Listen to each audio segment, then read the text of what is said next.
வணக்கம் நண்பர்களே, நீங்கள் பார்த்து கொண்டு இருப்பது உங்கள் கௌசிகா ரிவ்யூ. சரி வாங்க வீடியோக்குள்ளே போய் என்ன நடக்க போகுது அப்படின்னு சொல்லிட்டு பார்த்தீங்கன்னா, கரெக்டாக நம்ம மல்லி இருக்காங்களா, அவங்க வந்து போயிட்டு அப்படியே வீட்டுக்கு வெளியே தொப்புன்னு விடுறாங்க. என்னடா ஆச்சு, ஏதாச்சு, ஏன்டா மல்லி அந்த மாதிரி விடுறாங்க அப்படின்னு சொல்லிட்டு நீங்கள் ரொம்பவே வேதனையோட கேட்குறது என் காதல் நல்லா கேட்குதுங்க. என்ன ஆச்சு ஏதாச்சு அப்படின்னு சொல்லிட்டு பார்த்தீங்கன்னா, நம்ம மல்லி வந்து ரொம்பவே ஆவலோட காத்துட்டு இருந்தாங்க. விஜய் வருவார், இந்த ஃபங்க்ஷனில் கலந்துக்குவார், தாலி கோவுக்கு ஃபங்க்ஷனில் ரொம்பவே இதாக இருக்கும் அப்படின்னு சொல்லிட்டு சந்தோஷப்பட்டு இருக்காங்க. ஆனால் இது எதுவுமே நடக்கலைங்க. இதுக்கு எல்லாமே மாறாதான் நடந்துச்சு. நம்ம விஜய் வரல. இதனால கோவம் அடைஞ்சு நம்ம மல்லி இருந்து கோவமாக பேசினு இருக்காங்க. அந்த சமயத்தில் ராஜேஸ்வரி வந்து பேகை தூக்கி வெளியே போட்டு மல்லியை வெளியே தள்ளி உங்கள் வீட்டுக்காரன், அதாவது என் தம்பி விஜயே இங்கே வரல, நீ ஒரு ஆளை மதிச்சு, ஆனால் நீ இந்த வீட்டிலேருந்து அதிகாரமாக நிற்கிறேன், இனிமேல் இந்த வீட்டுக்கு உனக்கு எந்த சம்மந்தம் இல்லை, அவன் வரத்தல்னே புரிஞ்சுக்கணும், அந்த வீட்டுக்கு உனக்கு எந்த சம்மந்தம் இல்லைன்னு அப்படின்னு கழுத்தை பிடிச்சி வெளியே தள்ளிடுறாங்க. அசிங்கப்பட்டு அவமானப்பட்டு வேதனைப்பட்டு துக்கப்பட்டு துயரப்பட்டு அழுந்துன்னு ஒரு பக்கம் உட்காந்து இருக்காங்க. அந்த சமயத்தில் கரெக்டாக நம்ம விஜய் அந்த இடத்துக்கு வராரு. வந்தால் அவர் என்ன பண்ண போறாரு, ஏது பண்ண போறாரு, அவரோட ரியாக்ஷன் எப்படி இருக்கும் அப்படின்னு சொல்லிட்டு பார்த்தீங்கன்னா, என்னக்கா இதெல்லாம் நீங்களாம் ஒரு பொண்ணு தானே, பொண்ணு மாதிரி நடந்துறீங்க, இந்த அளவுக்கு ஒரு பக்கம் மட்டமாக கீழ்த்தரமாக நடந்துக்கிறீங்களே, அசிங்கமாக இல்லை, எனக்கு 1008 வேலை இருக்கும், அதனால் என்னால் வர முடியல, ஆனால் நீங்கள் இப்படியெல்லாம் பண்ணலாமா அப்படின்னு சொல்லிட்டு நாக்க பிடிங்கிற மாதிரி 4 கேள்வி நச்சுன்னு கேட்குறாங்க. இதை கேட்டதும் எதுவுமே பேச முடியாமல் ஒரு பக்கம் சைலண்ட்டாக இருக்காங்க.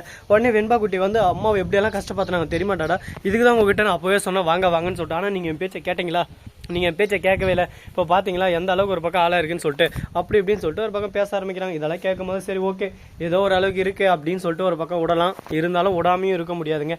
ஏன்னா அந்த அளவுக்கு இப்போ காலம் கெட்டு போயிட்டு இருக்குன்னா பார்த்துங்களேன். சரி இதெல்லாம் ஒரு பக்கம் போட்டுன்னு சொல்லிட்டு விட்டாலாம். அதே சமயத்தில் மறுபக்கம் என்ன நடக்குதுன்னு சொல்லிட்டு பார்த்தீங்கன்னா, கரெக்டாக நம்ம மல்லிகை இருக்காங்களா, அவங்க வந்து வீட்டுக்கு அழுந்துக்கிட்டே உள்ளே வராங்க. அந்த நேரத்தில் நம்ம மல்லியோட பெரியம்மா வந்து இதோ பாரு விஜய், இனிமேல் மல்லி வீட்டுக்குள்ளே வரணும்னா உனக்கு ஃபஸ்ட்டு கண்டிஷன் ராஜேஸ்வரி வீட்டில் இருக்கக்கூடாது, அது வாய்ப்பில்லை, எங்கள் அக்கா அந்த வீட்டை விட்டு என்ன துரத்த முடியாது அப்படின்னு சொல்லிட்டு சொல்கிறாங்க.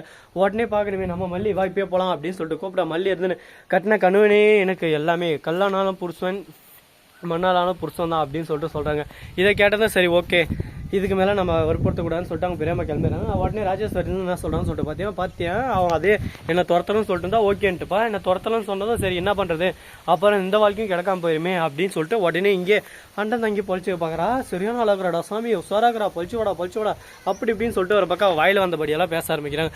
இதனால் மனசு உடஞ்சி போயிட்டு என்னடா இது எது பண்ணாலும் நம்ம மேலே குத்தமாகவே இருக்குது, இது பண்ணாலும் குத்தம் அது பண்ணாலும் குத்தம் நொட்டம் கொட்டினே இருக்காங்க, நம்ம என்ன தான் பண்ணுறது, நம்ம வாழ்க்கையில் எது பண்ணுறதுக்கு நம்மளுக்கு ரைட்ஸ் இல்லையா, உரிமை இல்லையா அப்படின்னு சொல்லிட்டு மன வேலையில் உழைச்செல்லாம் ஒரு பக்கம் உட்காந்து குமிரி அழுதுன்னு இருக்காங்க.